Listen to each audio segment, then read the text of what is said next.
How's everyone doing? Welcome. Come on in and join us. I'm so glad we could all be here today. Today I'm going to explore the social footprint of coronavirus. And I'm going to spend about a half hour with you talking about some ideas and some possibilities. I'm really looking forward to doing that. I'm Alexandra Whittington. I'm from Fast Future, and as a futurist, I do several different things. I do writing and research, I do speaking, stuff like this, education, and today I'm pleased to share with you such a global audience this talk about what might change in society as a result of this crisis that we're in. If you don't know, Fast Future is a full-service foresight consultancy. We do, of course, the workshops and speeches, different studies, thought leadership, webinars, and we write a lot of articles. We also do books.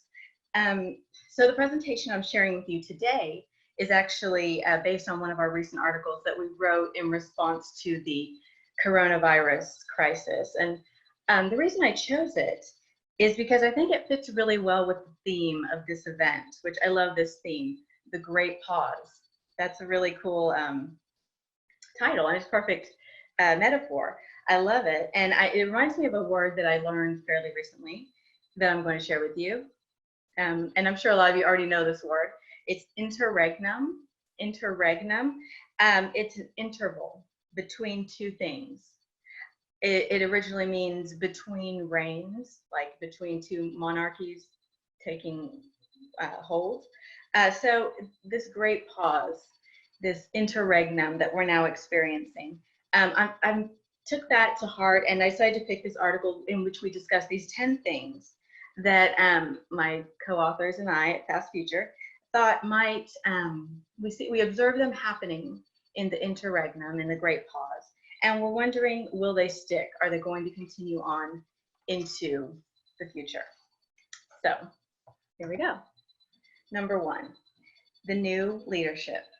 So empathy and emotionally literate leadership skills are nothing new. We've been talking about this for some time, this idea of emotional intelligence and being able to, relate to people, understand people, communicate well. But we see now that this crisis is actually highlighting who has it and who doesn't.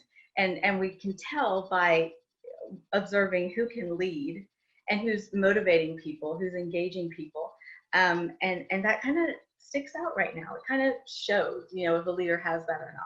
So what I was thinking about in terms of like an example of this is the contrast that many people have noted. This is a US-based example. The contrast between Governor Cuomo from New York and Donald Trump. One leader, Cuomo, provides this kind of sense of comfort and security as he's briefing us and giving these news updates about what's going on in New York. And there's sort of a sense of like, comfort, care, security, being taken care of, like it's gonna, things are going to be all right. And on the other hand, we've had this kind of mixed messaging from Trump where, some misinformation, some sort of harsh terms and language, stuff like that, that doesn't necessarily make us feel empathy and emotional intelligence. At the same time, we're seeing this in different companies. I don't know about you, but once all of this started happening, I received a lot of emails from all the companies I've ever shopped with, basically. And I think it's great. They're telling you how they're handling the coronavirus, how they're dealing with different things, whether it's, hours or the delivery services that they're doing now. But I think that the thing that we're paying attention to, the emotional intelligence, may influence people to take their money to one, say, retailer or shop or another based on what they're seeing in this messaging.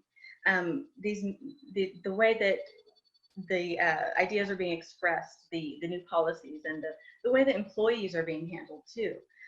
How businesses and how companies are choosing to behave in this time is really showing who they are, and a lot of people might look at it as determining whether they want to continue to do business with these organizations at times. All right, number two, this is innovation. I love this little, phrase from our article. The previously unthinkable is becoming considered and actioned. And what I think about, unthinkable ideas, well, there's a bunch of stuff happening around us that was previously unthinkable in a big way. Like one thing that strikes me is like the closure of Disney World and Disneyland, all these massive closures. Who thought this could ever happen? But I'm going to focus in on something a little bit smaller when it comes to innovation, and it's face masks. We've all seen a ton of do-it-yourself, DIY tricks and tips and hints to make your own face mask, and it's because we need to, right? There's a shortage. There aren't enough getting around. I've seen videos and tweets and stuff about how to make one from a scarf, how to make it from a bandana, folding T-shirts. There are a number of innovative ideas coming out of this, ranging from everyone from teenagers to established engineers looking at how to build a new ventilator or something like that. So in hand with that, I would say this kind of tinkering and making and stuff, maybe it could lead to some kind of breakthrough. With all these people working with hobbies and building stuff and making stuff, I wonder, you never know when the next scientific advancement is going to come to life. It could come out of this, in this interregnum. All right, next, number 3, we have culture. And this has to do with the workplace, culture, empowerment, and trust. Cultural challenges for the predominantly office-based organizations where we typically worked had a physical environment, the actual physical office place, that helped shape and reinforce culture. And so that now that we're working remotely, we're working from home, many of us who are fortunate enough to work from home, are now kind of, I see some formality fizzling away. And by that, I mean, we've got our pets and our kids joining us on our Zoom videos sometimes. You get to see like where people live and how, unless they have a fake background, but you get to see where people live and how it looks, how they respond when their dog jumps in their lap or something like that. So there's these kind of new experiences, social experiences that we're having in our new remote work world. And not only that, I was also thinking about the dress code and like formality in terms of appearance. Now that we are in this great pause, sort of relaxed in our homes, wearing our athleisure comfort wear. Once the interregnum ends, are we going to go back to heels and skirts, makeup, all that stuff? Are people going to want to, or is that casual Friday effect going to go full blast, and we're going to see a lot more casual wear in the office? All right, the next one, prioritization and decision making. So right now, what we see is this is an opportunity to challenge the near and medium term value of all of our different decisions. So that, it may just be that we're getting this sense because we have more time, that we're not commuting, we're not dropping our kids off at school, we're not, we're saving some time by staying home. We're saving some time. So we just have kind of more time to think. And I wonder if this will carry over into the next stage, because it can give us the opportunity to evaluate different scenarios. So right now, people may be taking the time to think, okay, these decisions, these choices that I have, business decisions, what have you, there might be a time now to evaluate different scenarios, because we're at that great pause moment where we know something else is going to happen. We just aren't sure exactly what that's going to be. And speaking of post-pandemic scenarios, I did mention that is, I think I mentioned that's the topic of our next book from Past Future. And if that's something on your mind, I do encourage you to submit a chapter to our book if that interests you. We're looking for a wide variety of perspectives, and I'll talk about that towards the end, at the end of the conversation.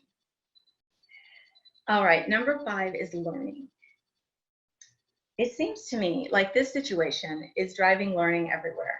It seems like we're learning a lot, right? We turn on the news, we're learning new information every day about how this situation is changing, and what's going on. And a lot of it is very scientific information. So what I wanted to reflect on with this learning idea is, we're learning a lot about science. We're learning about disease. We're learning about epidemiology. We're learning about public health measures and how those things work. So I like that kind of science feel of what we're learning. And I really wonder if that will stick around.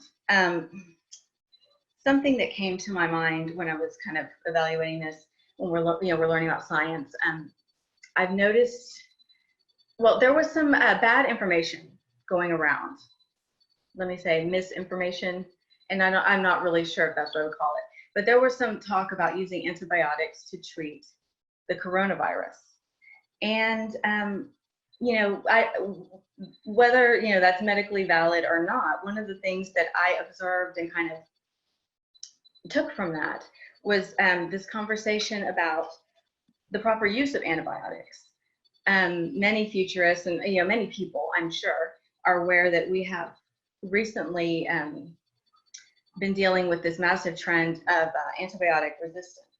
It's something that's growing tremendously. The World Health Organization declared the end of antibiotics in like 2014 or something, basically saying if we don't find something new, we need to find something new because these are starting to not work as effectively, and superbugs can arise that we won't be able to treat. So I was thinking, now that we're learning so much about viral infection and how it compares to like bacterial infection, for example, for which antibiotics are typically used, of course, it's kind of just interesting to think maybe this information can help curb the overuse and abuse of antibiotics that has largely, contributed to the problem we have today with the superbug risk. Speaking of learning, that fits perfectly with the next one, digital literacy. All of us are becoming more digitally literate, aren't we? I know I am. I mean, look at us. We're here on this webinar. I've got my 9-year-old doing school on Zoom. We're ordering groceries online. A lot of people are stepping out of their comfort zone and doing digital stuff that they never knew they could do or never knew they wanted to do. Maybe they didn't do it till they had to. But I wonder how far this will go towards potentially, pushing forward that digital transformation that we hear about all the time. But not only that, maybe it will help us in the long run in terms of, being able to train employees in more comfort. Maybe people will feel a little bit more comfortable and less fear, hesitation, who knows. But we do need to train people in the workplace and in education when it comes to the use of technology. So I'm hoping that this might, after the interregnum, have sort of a nice, soothing effect where people can embrace technology that helps them perhaps a bit more, and also, understand the pros and cons of technology. All right, number 7 is productivity and efficiency. All right, so this is the concept that, working from home, again, remote work is kind of the norm in this great pause time. We're all sitting here on our computers, staying at home just like we're supposed to be. What I like about this is that I wonder if the coronavirus crisis might address the kind of critical uncertainty regarding whether working from home or working from the office is more productive. I mean, it's not a hugely important thing, but it's something that for 20 years, people have been saying telecommuting is the way of the future. And it never, hasn't gone full gear. We've had WeWork, we've had this a whole revolution of work at home, standing desks and all of that. But I wonder if we're gonna finally learn one way or the other, if working from home or working at the office is more productive and efficient. And if so, how will companies choose to go from there? Okay, number 8 is flexibility and adaptability. Companies are having to adapt to both what they do and how they do it. And this is just, pretty obvious, I think. We see companies adapting, partnering with different companies, all sorts of innovative ways of getting stuff done are taking place right now. And I would say in the US, just to give you another example, we're seeing a lot of adaptability in the states, the US states that have been failed by the federal government. They're actually working with other states to get the equipment and the supplies that they need. And they're kind of working out this whole new system for sharing stuff in an emergency or a crisis. So I think that's a great adaptation at the government level. And I would also say, you know, just shout out to everyone here, all of us staying at home. This has been a huge exercise of our flexibility and adaptability, and you know, we're doing a great job, so keep it up. Thank you. Number 9, collaboration and ecosystems. So in this great pause interregnum time, could new ecosystems and collaborations take hold and kind of stick? We do see, like kind of with the previous example with the states, we see people working together in different ways to get stuff done. One thing I read about today that I thought was quite interesting is San Francisco using librarians and public libraries to track and monitor infections of COVID-19. So, you know, when we look around at what we already have and maybe retool it to do something else, that's kind of an interesting thing. All right, I'm already at the 10th one, and I'm glad because it's my favorite one. Foresight, scenario thinking, and resilience. How might this stick afterwards? Obviously, I really do want it to stick, and I hope that it does. And I wanted to share an example of how it has been put into place by one organization, because it's a great case study in being prepared. There's a local grocery store here in Texas where I live. It's called HEB, the letters HEB, and you may have heard of it because it's getting quite a lot of attention for its preparation for this crisis. They were ready for this. They've been preparing for quite a while, since last year, and they did that by foresight, scenario thinking, and resilience. They actually did like this wargaming activity, is literally what they called it, to play out different scenarios of how this pandemic could affect grocery stores, which we know, of course, it really has. So they did these different scenarios. They trained like administrative workers to be able to step in for cashiers in the case that cashiers were sick. Just a great early preparation story that I think a lot of people would enjoy reading about, and it really highlights the advantages to me of foresight, scenario thinking, and resilience, because they have been extremely successful in providing, you know, what's needed around here. So I hope that is one that sticks around after the great pause. So will new ways take hold, the 10 that I just described, or will they be abandoned as soon as the lockdowns are lifted? That's kind of the question. I'd love to hear your thoughts, your comments, ideas in the Q&A here, which I'm going to go to. If there aren't any questions, I'm going to go back to the slide I had, because here I can show you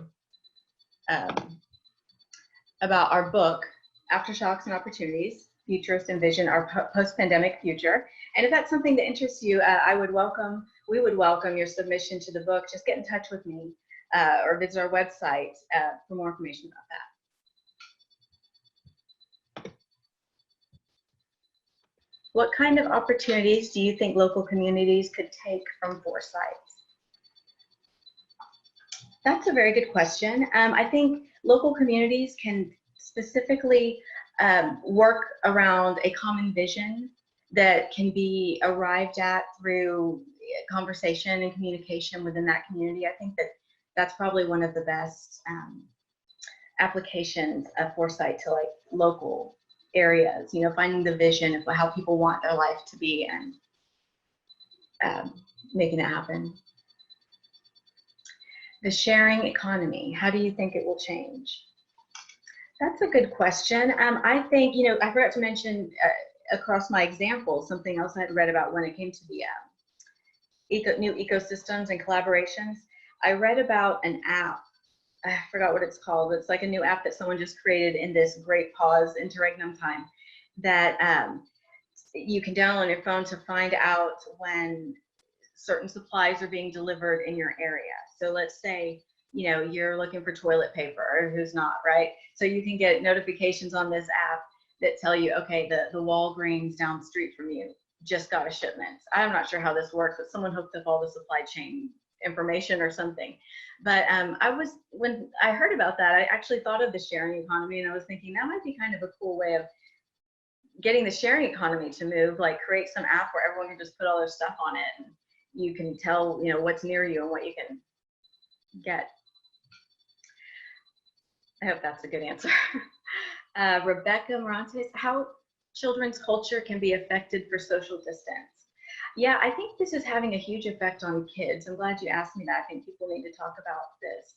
I mean, most of our children are in school all day, so school children, I think that it's hard on them. I mean, I think it's easy on them in some ways because to them this is very natural, like Zoom and Teams and all that. They're so comfortable and familiar with this technology format already. It's not a shock to see your teacher on this kind of video conferencing today. They're fine with it. And it's really hilarious to see a classroom, you know, a Teams classroom or whatever, full of 9-year-olds, quite entertaining. And the teachers seem to love it too.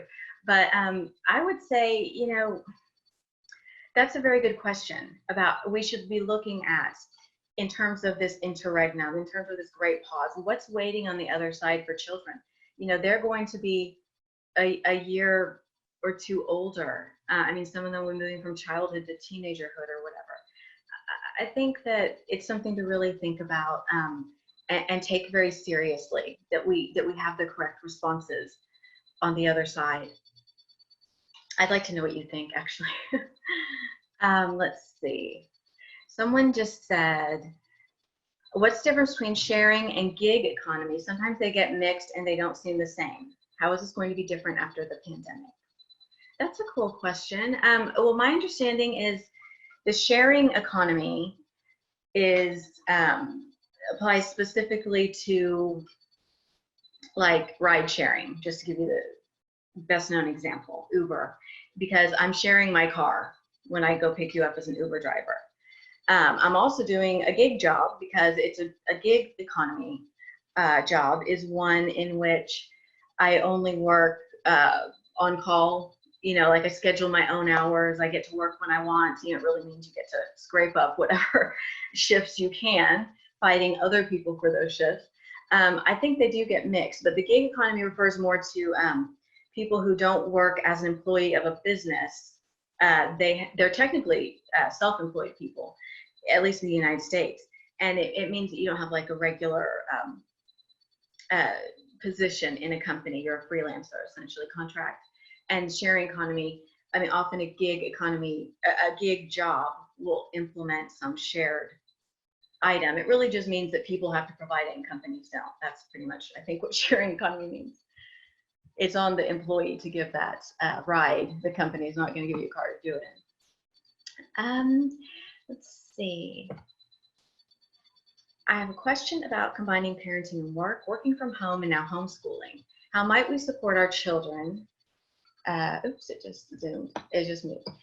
Well, that is a great question. Where did it go? How can we, and now that we're homeschooling our children, how can we combine that with work? That's really challenging, and I'll actually admit here and now, I work from home all the time. I usually only leave my house like once a week to go anywhere. This is not that different for me, but my kids are usually at school, so having them home, I mean, it's really challenging, and I like this challenge because it's letting us ask these kinds of questions where how can we better redesign the workday to suit our children's schedule, or how do we change the schooling to better suit our work schedule? And we control it. So I think we should be looking at this during this interregnum pause period. We have time to reflect on it. Let's do so. And on the other side, let's make better choices. You know, supporting your children through the process. I know what I'm doing is, you know, just trying to stay on top of everything and trying to provide, you know, technology support and make sure it's all making sense. And I mean, I don't know, but I think for too long have neglected the mismatch between schooling our kids and working our jobs. It's about to fall apart. You know, that at least in the United States, the way school system is set up, it assumes that there's a full-time parent at home to do a lot of stuff, and that's not the reality anymore. Okay, I'm going to go to the next one. Can you explain a little more about your expectations on the chapters? What type of content? Okay, we're looking for scenarios. We're looking for analysis. We're looking for, I didn't mention this, these are very short chapters, 1,000 words.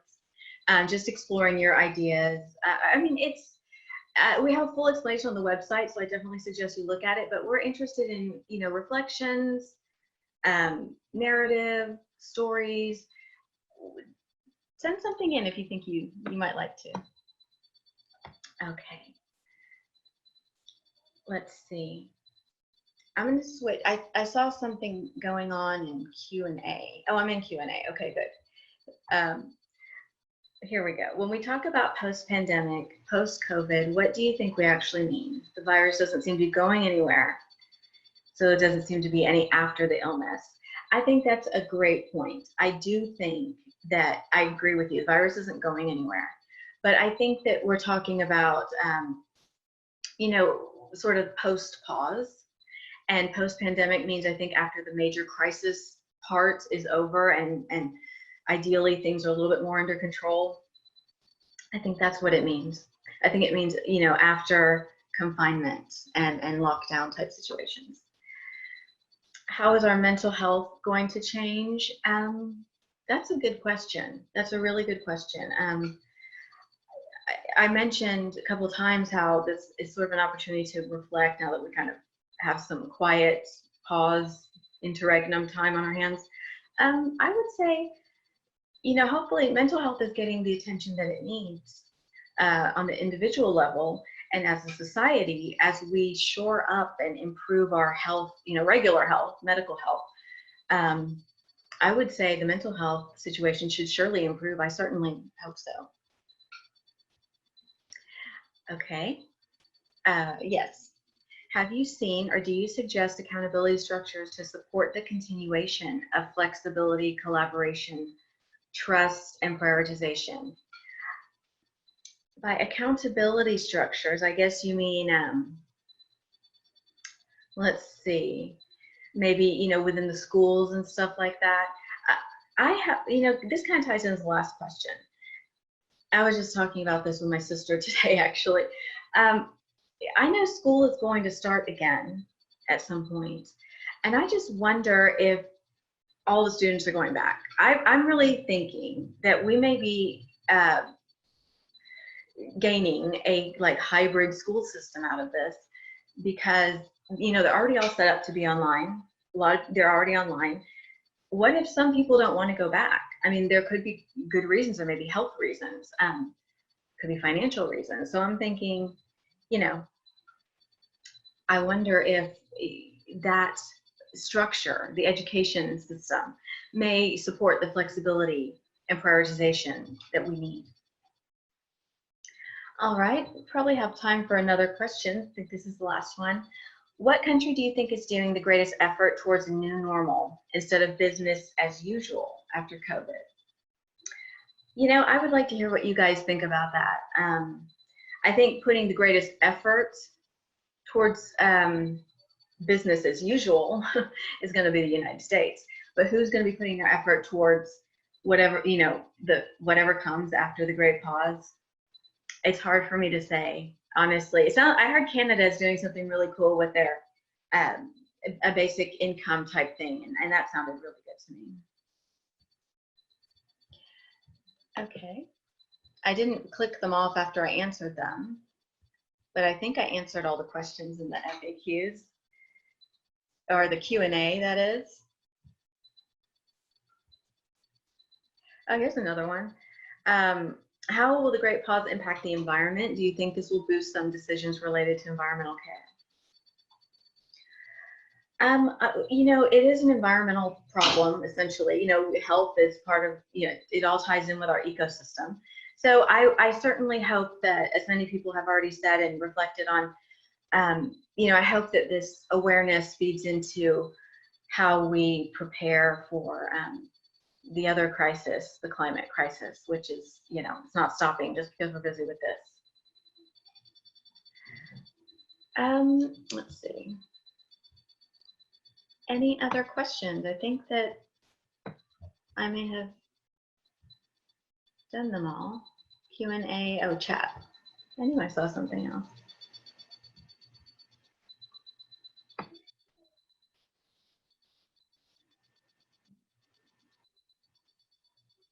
What's the name of the toilet paper app? I can't remember. I'm gonna have to look into that.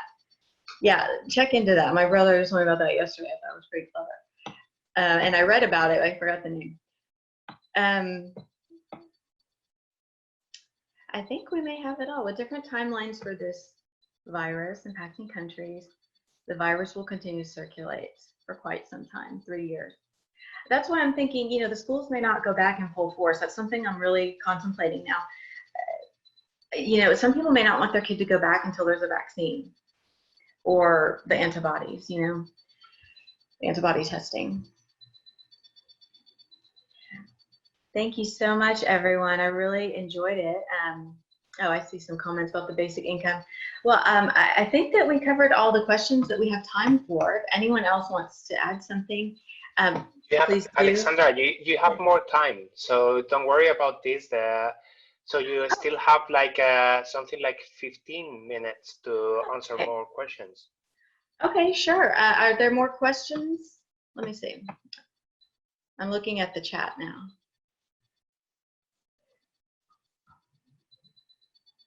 I'm going back to the questions. Let me scroll down. What are your thoughts on targeting the pandemic as a war? I believe as much as drawing a line between us and nature once again. Virus is also part of the ecosystem. Treating it as a war, I mean, I don't know that I can get behind that. It's kind of violent. I don't know.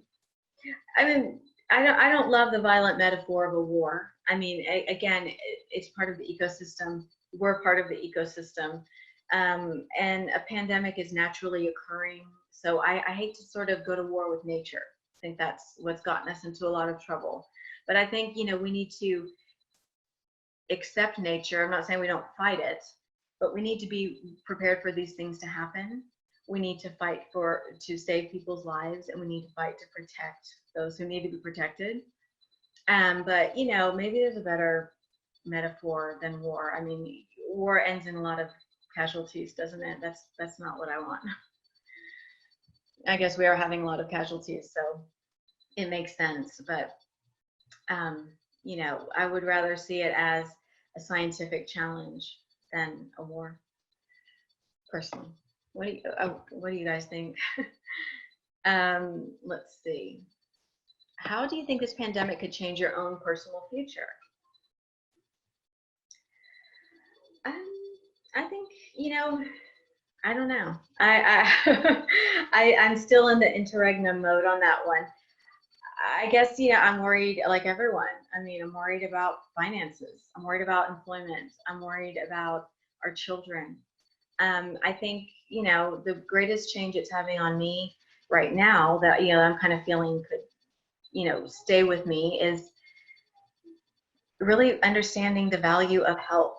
I mean, obviously I know health is very important, but life is so fragile. I mean, life is so fleeting sometimes. So, it's just that kind of, accepting all our own mortality and all of that. I'm definitely in that mind frame now. And, we all, we get older and we think about that stuff. So, it's also very painful to experience. So, certainly it's something that, will last a lifetime, and we'll talk about in the future to our grandchildren if we're fortunate.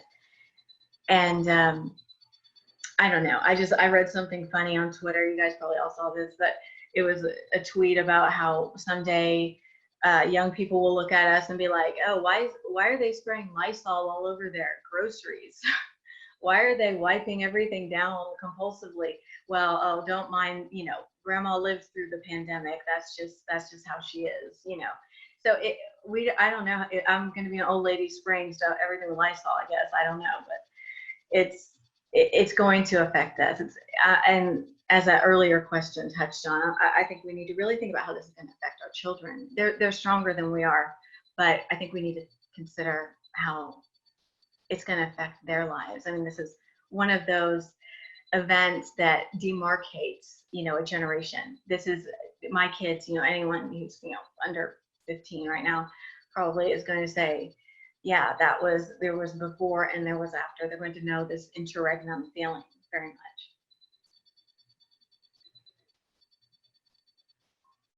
Do you think this pandemic will stimulate the local consumption and market? I kind of think so. I think that may be one of those new ecosystems that's really taking off.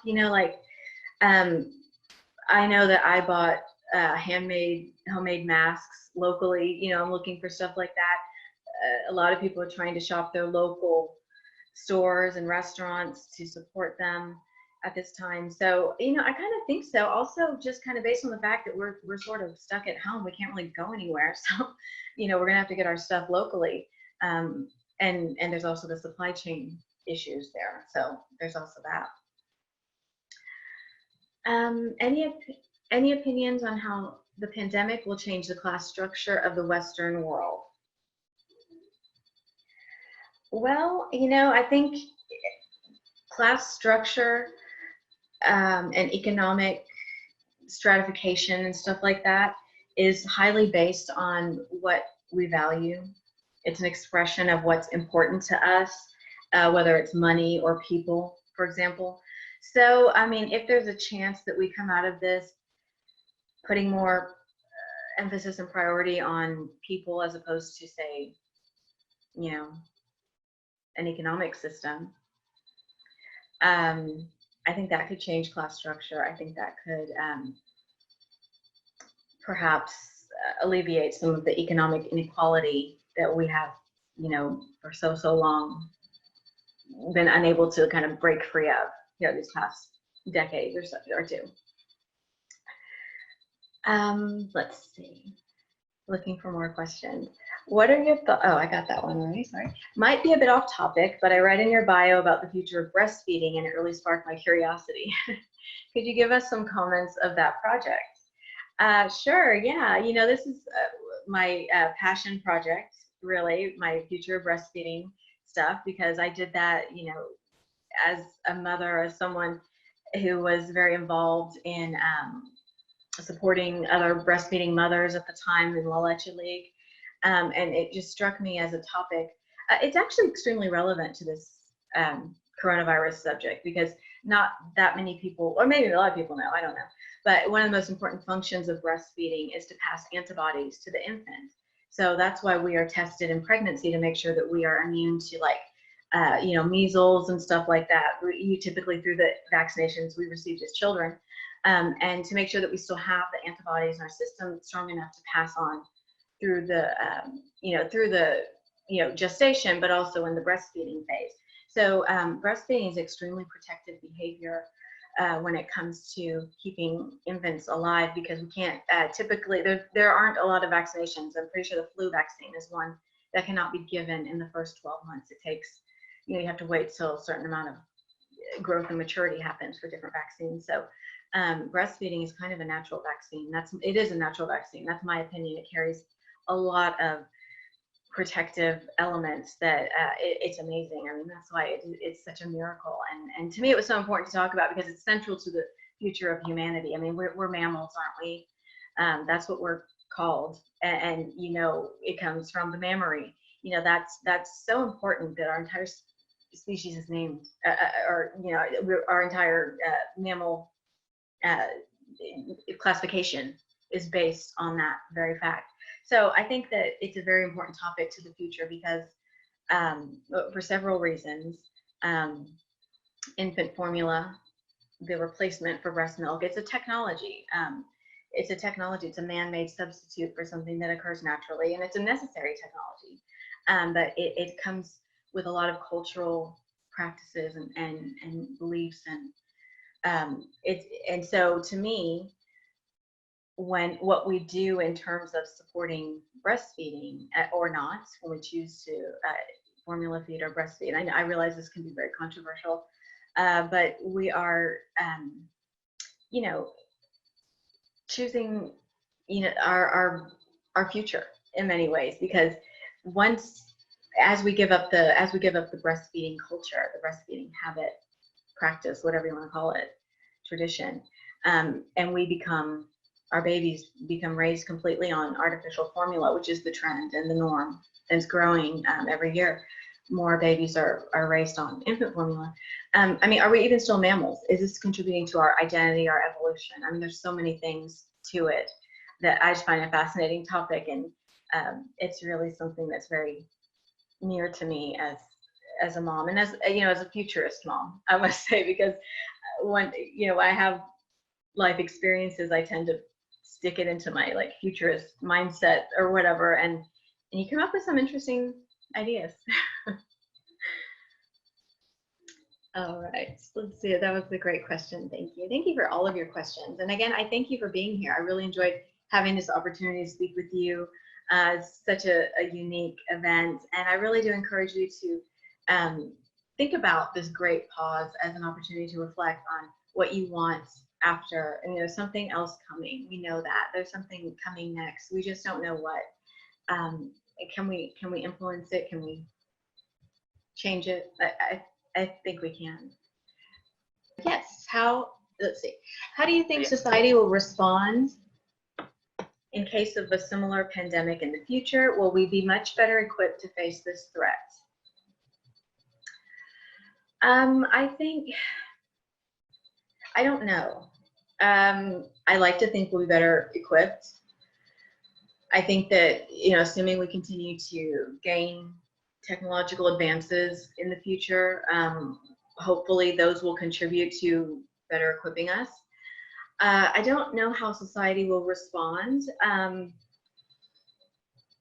hope they respond promptly. I hope they respond, in time, and in many ways better than most of us, most of our governments have now.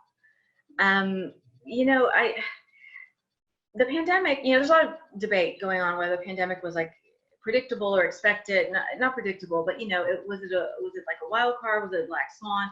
It's something futurists have talked about for a long time, and I'm very torn on that issue. And I haven't read all the articles and blog posts and stuff, but it's something we can expect to happen. So I think the main thing I want to say is that it will happen again, and we need to be ready. I mean, it's foolish not to. But it's impossible to prepare for something when you don't know when or how it's going to be.